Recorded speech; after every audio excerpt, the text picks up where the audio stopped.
नमस्कार दोस्तों, राधे राधे, जय श्री कृष्ण। मैं गोविंद वशिष्ठ अपने YouTube channel Radhe Krishna blogs में आप सभी का हार्दिक स्वागत करता हूं और आशा करता हूं कि राधा रानी और रमण बिहारी की कृपा से आप और आपके परिवार वाले से एकदम स्वस्थ होंगे।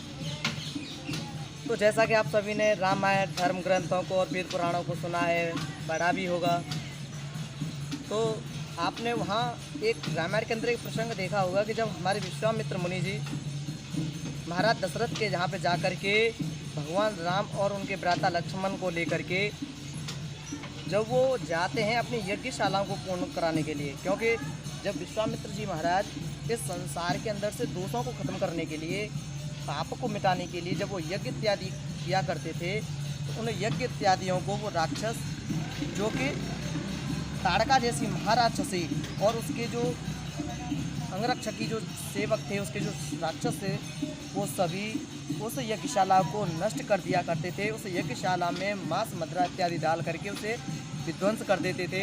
तो विश्वामित्र मुनि जी जब अयोध्या से भगवान राम को लेकर के आए थे, तो ये वही स्थान है। आज मैं आपको उसी स्थान के दर्शन कराने जा रहा हूँ, जिस स्थान पर विश्वामित्र मुनि जी भगवान राम और लक्ष्मण को लेकर के अपनी यज्ञशाला को पूर्ण कराने के लिए यहाँ पे लेकर आए थे और यहाँ से भगवान राम ताड़का को मार करके जनकपुरी के लिए गए थे। तो आज मैं आपको उस तीर्थ स्थान के दर्शन कराऊंगा जिस स्थान पर भगवान श्री राम ने ताड़का को मारा था। आइए दर्शन के लिए चलते हैं। चलिए, तो जैसा कि अब हम अंदर आ चुके हैं और ये मंदिर का हमारा प्रांगण है। ये मंदिर की यहाँ आज प्राथमिकता में जैसे हम प्रवेश करते हैं तो सर्वप्रथम हमें यहाँ प्रकृति का सौंदर्य और श्री बिल्वपत्र के स्वरूप में यहाँ पे आपको ये महादेव के स्वरूप में वृक्ष के आपको यहाँ दर्शन होंगे। और साथ ही साथ में आपको एक चीज़ और बताऊँगा, यहाँ की जो प्रकृति है, ये प्रकृति इतनी मनमोहक है कि ये संसार में जिस व्यक्ति को, जिस डॉक्टर, जिस वैद्य ने, जिस वकील ने, कितना भी बड़ा डॉक्टर ही क्यों ना हो, जिसने उस मरीज को मानसिक तौर से या किसी भी परेशानी से घोषित कर दिया हो मरीज को, तो वो व्यक्ति इस स्थान पे आकर के ये मंदिर में पीछे आप देख सकते हैं, वहाँ 2 मिनट के लिए कीर्तन में आप बैठ सकते हैं। तो आपको वो आनंद, वो अद्भुतता आपको यहाँ प्राप्त होगी, शीतलता आपको प्राप्त होगी, जिसका विचार आप अपने जीवन में भी नहीं कर सकते हैं। तो आज हम आपको वही चीज़ के लिए दर्शन कराएंगे। चलिए, तो अभी हम आपको मंदिर के उस यज्ञशाला के उस प्रभुत्व के यहाँ हम आपको दर्शन करा रहे हैं। और ये आप वृक्ष को आप देख सकते हैं, ये वृक्ष जिसे हम सहस्त्रनाथ के नाम से इसे जानते हैं, ये वह वृक्ष है। इस वृक्ष से विश्वामित्र जी महाराज इसके पत्तों से और सरसों के तेल के साथ मिला करके यज्ञ इत्यादि किया करते थे, जिस यज्ञ के जरिए से वो सभी पापियों को नष्ट करते थे, शत्रुओं को नष्ट करते थे। तो हम आपको उसी चीज़ के यहाँ आपको दर्शन करा रहे हैं। साथ ही साथ में आपको मैं एक चीज़ और दिखाऊंगा, जिसे हम नीवरी तत्व बोलते हैं। ये वह वृक्ष है। इस वृक्ष के जरिए से किसी भी प्रकार की, जब आपने देखा होगा भगवान श्री राम जब विश्वामित्र नगरी में यहाँ पर आए थे, तो प्रभु ने, विश्वामित्र महाराज जी ने उनको वो ज्ञान भी दिया था, शस्त्र ज्ञान भी दिए थे। उस ज्ञान में उन्हें एक औषधि तत्व भी दिया था। ये वो औषधि तत्व है जहाँ जब व्यक्तियों को किसी भी प्रकार की उनकी सेनाओं को क्षति हो जाती थी, प्राणघाती, तो वो इसके रस से और इसके माध्यम से वो उस शरीर को, उस बीमारी को जो घाव हुआ था, उसे पल भर में वो सुखा करके उसे ठीक करके तैयार कर देते थे। तो ये वो वृक्ष है जिसे हम नीवरी तत्व के नाम से जानते हैं। तो साथ ही साथ में मैं आपको और भी चीज़ दिखाऊँगा। ये बाहर का हिस्सा है और यहाँ की आप प्रकृति के पहले आप दर्शन कर सकते हैं कि प्रकृति यहाँ की बहुत ही सुंदर है। अब मैं विलम्ब नहीं करता हूँ, सीधे चलूँगा आप मंदिर के अंदर। तो हम आ चुके हैं मंदिर के अंदर और मंदिर में सब कुछ मैं आपको दर्शन कराऊँगा श्री महादेव के, जो कि ये उस समय की शिवलिंग है जिस समय भगवान राम विश्वामित्र जी के साथ में यहाँ आए थे और यहाँ आकर के उन्होंने इस इतने बड़े महान कार्य को किया था। महामाई यहाँ पे चतुर्भुज रूप में अपने दो श्रृंगार के साथ यहाँ पे विराजमान है। जो विश्वामित्र महाराज जिस देवी की आराधना करते, जिस शक्ति की आराधना करते, वो माँ जगदम्बा पराशक्ति यहाँ पे वो विराजमान है। और यहाँ मैं आपको और भी चीज़ दिखाऊंगा। माँ पराम्बा शक्ति श्री महादेव के चरित्र चित्रण के साथ यहाँ बहुत ही सौंदर्य रूप में विराजमान है। और अब हम आ गए हैं मेन मंदिर के अंदर, जहाँ उसी समय हजारों वर्षों से श्री संत साधु महात्मा पुरुष हरि गुणगान कर रहे हैं, श्री राधे रानी का गुणगान कर रहे हैं, भगवान श्री राम का गुणगान कर रहे हैं। तो आज मैं वही अंतर में यहाँ पे विराजमान होने वाले सभी महान संतों के आपको दर्शन कराऊंगा, प्रभु श्री राम के दरबार के दर्शन कराऊंगा। चलता हूँ अंदर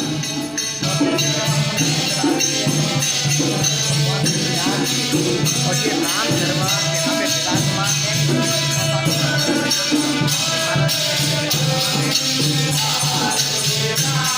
ये राम और लक्ष्मण और माता सीता के साथ हनुमान महाराज के साथ विराजमान है। और साथ ही साथ में आपको मैं एक चीज़ और दिखाऊंगा कि भगवान राम उस समय से यहाँ आप देख सकते हैं अपने हाथ में शस्त्र को धारण किए हुए हैं। हाथ में उन्होंने अपने को सीता पकड़ के तीर हाथ में ले रखा है और सबसे तैयार रहते हैं शत्रुओं का विध्वंस करने के लिए। और यहाँ से भगवान विराजमान है बड़े सुंदर के साथ। यहाँ वो संत जो उस युग से यहाँ पर निरंतर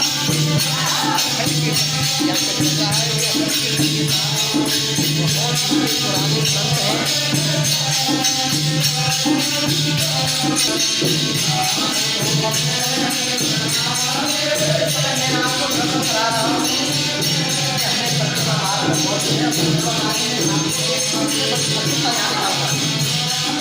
ये वो कुंड है, ये आपको कुंड लग रहा है लेकिन ये कुंड है नहीं।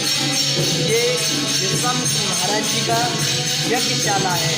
वो यज्ञशाला हम विश्व ब्रह्मांड के उद्धार के लिए विश्वामित्र जी महाराज यहाँ यज्ञ किया करते थे और उसी यज्ञ को साकार बनाने के लिए भगवान श्री राम यहाँ पे आए थे। आइए आपको बाहर से तो अब हम आपको सीधे दर्शन कराने के लिए आए हैं उस यज्ञशाला के, उस कुंड के, जो उस युग में भगवान श्री राम के युग में ये विश्वामित्र महाराज जी का यज्ञशाला हुआ करता था। आपको आज हम उस यज्ञशाला के दर्शन कराने आए हैं। उसी यज्ञशाला को आज कुंड के रूप में परिवर्तित किया गया है। और यहाँ ऐसी मान्यता है कि इस यज्ञ कुंड के अंदर जो स्नान का कुंड बना दिया है, इसमें जो कोई भी व्यक्ति यहाँ आकर के स्नान करता है, अपनी मनोकामना को बोलता है, श्री विश्वामित्र और भगवान श्री राम की कृपा से वो मनोकामना यहाँ पूर्ण होती हैं। और साथ ही साथ में आपको यहाँ पे दर्शन कराऊंगा कि आप देख सकते हैं कि यज्ञशाला किस तरीके से हुआ करती थी, कि चारों दिशाओं की तरफ यहाँ पे यज्ञशालाओं के लिए जो ऋषि इत्यादि हुआ करते थे। यहाँ बताया जाता है कि ब्रह्मा विष्णु महेश तीनों देव यहाँ आकर के विराजमान हुए। तो यहाँ आकर के सभी ने अपना अपना सहयोग दिया था उस यज्ञशाला को पूर्ण करने के लिए।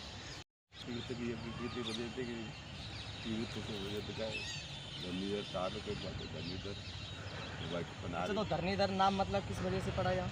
विश्वामित्र जी के तुम कहते रहे हो कभी जैसी जानकारी होती है तुम जैसी बता रहे हम तो उन्हीं की बना दी जैसे बने रहे बना रहे। तो वैसे ही महाराज जी बता रहे हैं यहाँ पे कि ये विश्वामित्र जी के द्वारा यहाँ पहले यज्ञ किया गया था। उस यज्ञ के नाम से इसे धरणीधर के नाम से भी आज हम जानते हैं। तीर्थ प्रसिद्ध है, ये तीर्थ प्रसिद्ध है। और ये 84 को उसकी परिक्रमा में जाती है।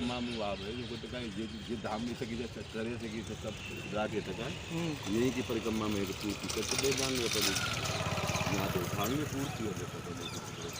हाँ, तो जैसा कि मैं अपने दर्शकों को बता देता हूँ कि ये स्थल ब्रज 84 कोस की परिक्रमा के अंदर भी आती है। आप जब भी परिक्रमा के लिए आओगे तो धरणीधर से आप यहाँ जो यहाँ के ब्रज वाले हैं वो अलग से उठाते हैं। हम जहाँ से भी उठाओगे आपको सीधा धरणीधर बेसवा के लिए आना पड़ेगा, जिसका पिन कोड 202145 है।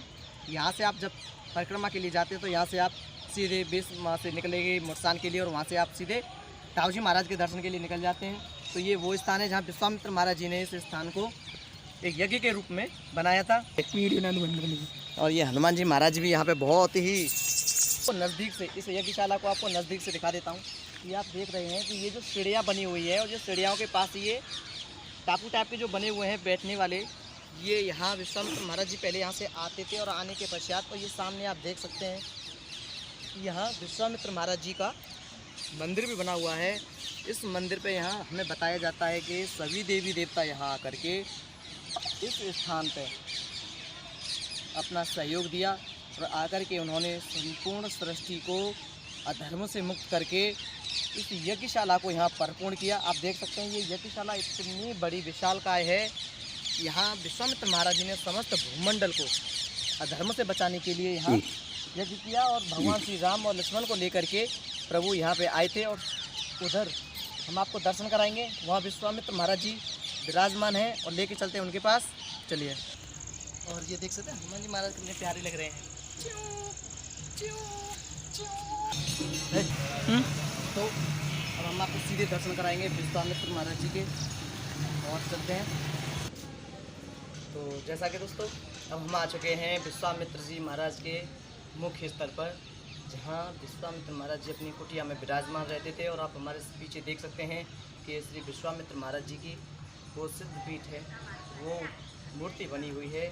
इस मूर्ति को ना तो किसी मिट्टी के द्वारा बनाया गया है, ना किसी धातु के द्वारा बनाया गया है। आप बिल्कुल बिलीव नहीं कर सकते हैं, ये मूर्ति कुछ चमत्कारिक तत्व के जरिए से यहाँ पे बनी हुई है। अब आपको सीधे नज़दीक से महाराज जी के दर्शन कराते हैं। साथ में आपको पास से आप दिखा देते हैं कि यहाँ का जो पूरा ये मंडल है इतना सौंदर्य स्वरूप है जिसे हम खाने भी नहीं कर सकते हैं। तो आप यहाँ देख सकते हैं कि इस स्थान पर लिखा हुआ है यज्ञ स्थली, जो त्रेता युग कालीन में आत्मरागी तपस्वी श्री विश्वामित्र महाराज जी विश्वामित्रपुरी के नाम से जिसे आज यहाँ पे जाना गया है, ये रम्य तीर्थ है। रम्य तीर्थकरम ज्येष्ठ धरणीधर नामकम विश्वामित्र तपम पूतम दर्शनात् पापनाशनम। इस स्थान के बारे में बताया है तीर्थम च धरण तीरे विद्यमानम स्वरानये ऋषीणम सायं प्रातः स्मरे नित्यं तस्य पापम प्रणश्यति। श्री विश्वामित्र महाराज जी का ये वो स्थल है। इस स्थल के बारे में बताया गया है, इस स्थल के बारे में बताया गया है स्वयं तीर्थम, ये वो तीर्थ है। इस तीर्थ को ना तो बनाया गया है, ये ना किसी व्यक्ति द्वारा स्थापित किया गया है, बस ये त्रेताकालीन युग से यहाँ भगवान राम जब से आए हैं, जब से ये स्थान तीर्थ के स्वरूप में यहाँ विराजमान है। भगवान श्री राम के समकालीन ये समय ये स्थान यहाँ पर विराजमान है। उसी समय से विश्वामित्र महाराज जी की प्रतिमा भी यहाँ पर विराजमान है। तो आप देख सकते हैं यहाँ पे नीचे लिखा हुआ था जैसे कि त्रेता युग में ये यज्ञ स्थली थी, जहाँ भगवान श्री विश्वामित्र महाराज जी यज्ञशाला किया करते थे। और यज्ञशाला के हमने आपको दर्शन कराए हैं और यहाँ दर्शन कराए हैं आपको विश्वामित्र महाराज जी के। और सर्वप्रथम मैं आपको ये बता देता हूँ कि ये स्थल 84 कोष ब्रजमंडल के अंदर आती है। आप यहाँ जब कभी भी 84 कोष की परिक्रमा के लिए आते हैं तो धरणीधर विश्वामित्रपुरी के नाम से इस स्थान को जाना जाता है। आप यहाँ दर्शन के लिए आइएगा। इस स्थान पर आने से और उस यज्ञ कुंड में स्नान करने से, जिसे आज स्नान कुंड के तौर पर यहाँ विराजमान कर दिया गया है, उसमें स्नान करने से आपके सभी प्रकार के पाप नष्ट हो जाते हैं, सभी प्रकार की मनोकामनाएं पूर्ण होती हैं।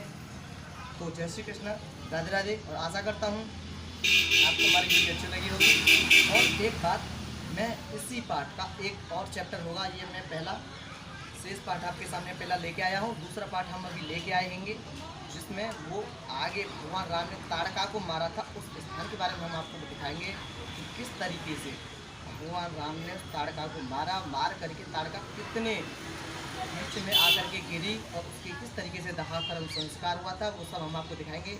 बने रहिएगा हमारे साथ इसी वीडियो में। और नेक्स्ट वीडियो के साथ हमारे चैनल को आप लाइक करें, शेयर करें, सब्सक्राइब करें। जय श्री कृष्ण, राधे राधे।